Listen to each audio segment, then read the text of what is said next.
Hey everybody, it's the Golden Sound twice. Oh my goodness, I'm like dying in this sweater. I'm wearing it to look cute for you, Ellen. Pains I go through for you. So, I had promised my friend Ellen, otherwise known as Will's Girl, that I would make her a poem for her birthday. And then 3 months later, I still hadn't finished it because I am a really terrible friend. Shenanigans kept happening. Anywho, I'm sorry. But so I finally have the poem written, and I will now perform it for you, Ellen,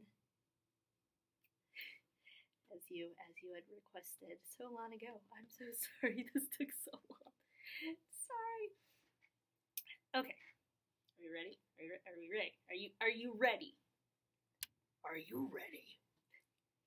Also, to show off my cool little microphone. Okay. So, I am sorry this taken so long. Remember, I love you.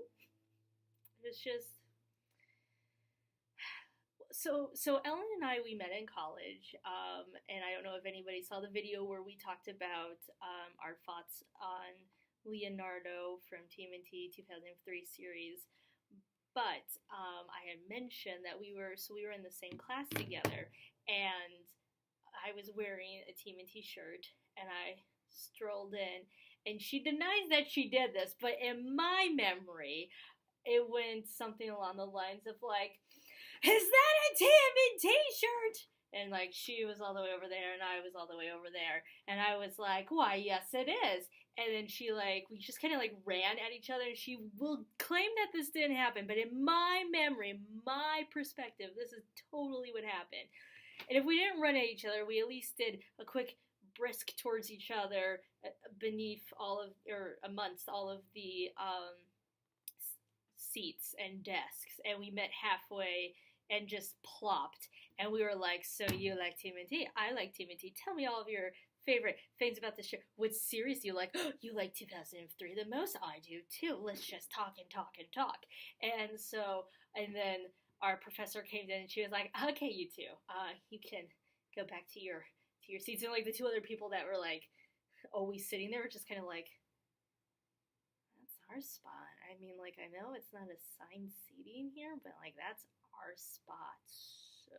So we were like, "Okay, after class, you and me, we're gonna talk." And then we realized, we had already realized we were in at least like I think 2 or 3 other classes with each other, but it hadn't it was like one of those, you see them all the time, but you don't make that connection until you have a conversation with them, and it's like, "Oh, you're a human being, and like we have class together, we have similar interests. I think we should be friends." And so that's kind of what happened. Also, there's a glare in my glasses, so we'll take that off.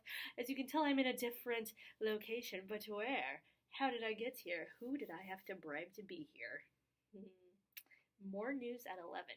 So anyway, so Ellen and I became just really close friends. We found out that we liked a lot of the same TV shows, a lot of the same cartoons, that we had like all these different theories and ideas about them, and we both wanted to be creative writers, and we were both so interested in the theater department, and she was already a part of the theater department.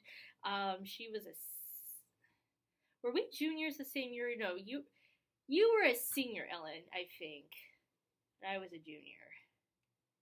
I don't remember. She graduated before I did and left me, and it was sad. But anyway, so we would hang out a lot, and then she helped me get into the theater department fraternity there, and then she became, like, I was a part of her family, and so she was my mom, and I was her child. It was great. It was fun.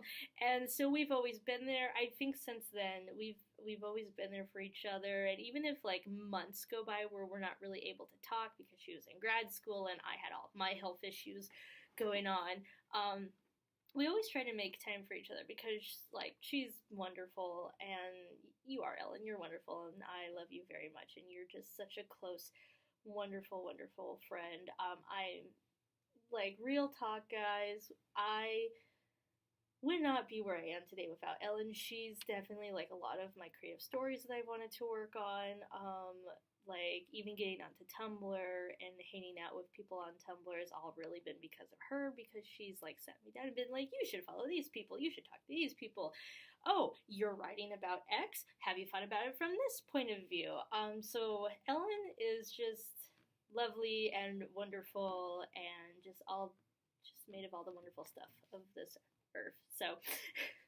So when she asked me for her birthday to write a poem, I was like, I have 1,000 ideas. And I sat down and I was like, how do I convey how immensely wonderful and important this person is to me in one poem? And then words vanished and there was nothing for a very long time. And it always bothered me. And it wasn't because it's not that I didn't care, it was that there was so much to convey that I was struggling to bring it in because there's so many different sides to Ellen. And so hopefully you will like this poem.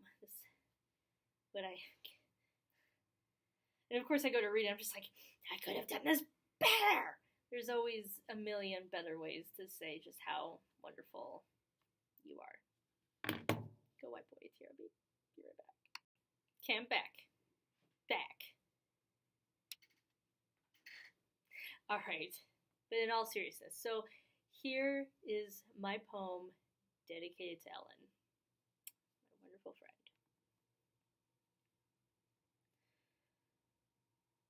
She is graceful, like ripples upon a lake. Words are her rivers and rain showers. With a flick of the pen, she can either be your saving grace or tragic end, a hidden oasis or a deadly storm. Innocently, she methodically casts undertows with strokes of ink, prodding and pushing, sculpting ideas and stories like soft, wet clay. She breathes life into them like a goddess, her love tender and nurturing. Yet behind her back she conceals a dagger, ready to pierce, to strike. She is both bard and assassin, goddess, mother, and deadly poet.